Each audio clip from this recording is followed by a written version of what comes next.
Hello friends, বাড়িতে বসে বসে ভাবছিলাম কি করব। তখনই ভাবলাম কি একটা মিনি ব্লগ বানিয়ে নেওয়া যায়। মিনি ব্লগ স্টার্ট করাতে মা নিচে থেকে ডেকে নিল, কি বলল কি নিচে আয় শোন।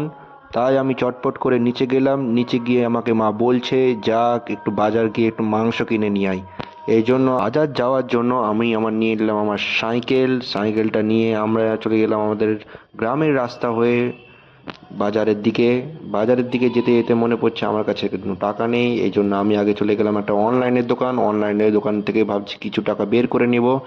তাই অনলাইনের দোকান সাইকেল দাঁড় করিয়ে আমি ওখান থেকে নিয়ে নিলাম কিছুটা টাকাটা নিয়ে আমার পকেটে রেখে দিলাম এবং ওখান থেকে বেরিয়ে গেলাম মাংসের দোকান যাওয়ার জন্য। মাংসের দোকান যেতে যেতে যেতে যেতে চোখে পড়লো আমার একটা ভাইয়ের দোকানে দেখি সবাই মিলে আড্ডা মারছে, আর আমার ভাই আমার ক্যামেরা দেখে একটু পোজ মেরে দিল।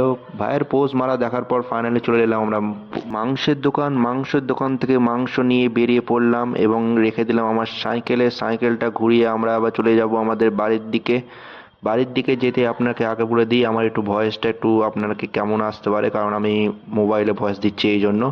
বাড়িতে মাংস দেওয়ার পর আমিও বেরিয়ে পড়লাম, অনেক গরম পড়েছে তাই একটু কিছু ঠান্ডা খাওয়ার জন্য।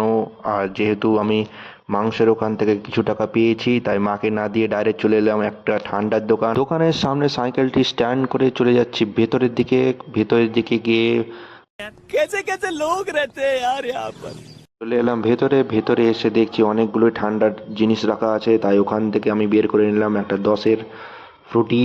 ওখান থেকে ফ্রুটিটি হাতে নিয়ে আমিও চলে গেলাম খাওয়ার জন্য। আমি ফ্রুটিটি খাই, তোমরা এমন নতুন নতুন মিনি ব্লগ পাওয়ার জন্য আমার চ্যানেলটি সাবস্ক্রাইব করুন এবং আমার পাশে থাকুন।